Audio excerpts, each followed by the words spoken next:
ஆளுக்குள் கொடி நட்ட மாறாக்கன் வழி வந்த கொண்டையாத்து மலை ஏறி கொண்டலம் पिछले साल आई कमल हसन की फिल्म विक्रम में तमिल सुपरस्टार सूर्या का बस एक छोटा सा कैमियो था। रोलेक्स भाई के रोल में कुछ मिनटों के लिए स्क्रीन पर आए सूर्या को देखकर लोगों के मुंह खुले के खुले रह गए थे, मगर जब उनकी अगली फिल्म कंगुवा से उनका मोशन पोस्टर आउट हुआ तो सिनेमा फैंस के होश ही उड़ गए।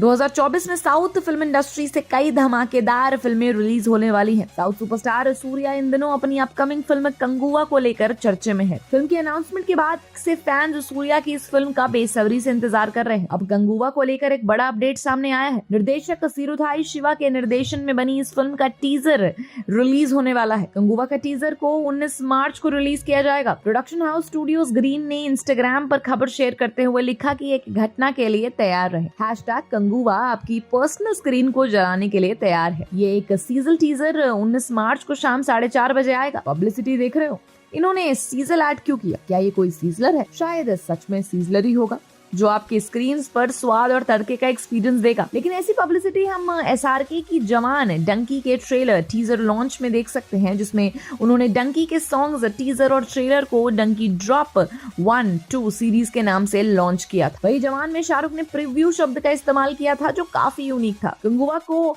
38 लैंग्वेजेस में रिलीज किया जाएगा और इसका बजट करीब 350 करोड़ है। साउथ स्टार सूर्या की फिल्म कंगुवा के डायरेक्टर शिवा है। फिल्म में बॉलीवुड एक्टर दिशा पाटनी लीड रोल में है। वही बॉबी देओल खूंखार विलन के रोल में नजर आएंगे। लगभग 2 साल की इंटेंट शूटिंग और प्री प्रोडक्शन के बाद अब फिल्म पोस्ट प्रोडक्शन फेज में है। फिल्म में लीड रोल निभा रहे सूर्या ने हाल ही में फिल्म में अपने हिस्से के लिए डबिंग शुरू कर दी है। कुछ दिनों पहले स्टूडियोज ग्रीन के निर्माता ज्ञानवेल राजा ने भी बॉबी देओल को फिल्म का हिस्सा बनने के लिए थैंक यू कहा था। हाल ही में फिल्म में बॉबी का फर्स्ट लुक रिवील हो चुका है। फिल्म में बॉबी शक्तिशाली उदीरन की भूमिका निभाते नजर आएंगे। पोस्टर में बॉबी ताकतवर नजर आए। वे लंबे और गंदे बालों के साथ सैकड़ों लोगों से घिरे हुए दिखाई दे रहे थे। उनके चेहरे पर गंभीर भाव था। उनकी आंखें अलग अलग रंग की थी। कंगुवा की कहानी एस वेंकटेश्वर की किताब वेल पारी पर बेस्ड है। भारत का इतिहास कई गौरवशाली विशाल साम्राज्यों से भरा रहा। आज के तमिलनाडु, केरल, पुडुचेरी, लक्षद्वीप, आंध्र प्रदेश और कर्नाटक के दक्षिणी हिस्सों को मिलाकर प्राचीन तमिल लोगों का क्षेत्र बनता है, जिसे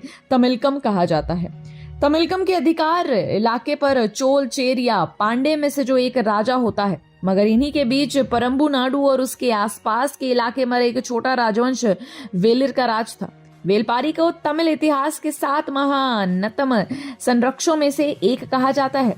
उन्हें प्रकृति और कला से बहुत प्रेम था। कपिलार खुद पांडे साम्राज्य से आते हैं, लेकिन पारी के स्वभाव से वो इतने प्रभावित हुए हैं कि उनके दरबार में मुख्य कवि बन गए और परम्बू में ही रहने लगे। कपिलार ने वेलपारी से जुड़े एक किस्से का जिक्र पुराना नूरू में भी किया था। एक बार कहीं जाते हुए पारी की नजर खूबसूरत फूलों वाली एक बेल पर पड़ी। किसी चीज को सहारा ना मिलने इससे वे बेल बढ़ नहीं रही थी। पारी ने अपना रथ उस बेल के पास छोड़ दिया ताकि उसे सहारे से वो बढ़ सके। लेकिन जब इन्हीं पारी का राज्य गिर गया तो धूत बनकर गए कपिलार ने लड़ते हुए राजाओं के सामने अपने मित्र के बारे में बताते हुए कहा कि हर एक पेड़ से तुम्हारी हाथी बंधी है। तुम्हारे रथ पूरे मैदान पर फैले हुए हैं, लेकिन तुम लड़कर उससे नहीं जीत सकते। वो तलवार के आगे नहीं झुकेगा। ऐसा ही हुआ अभी।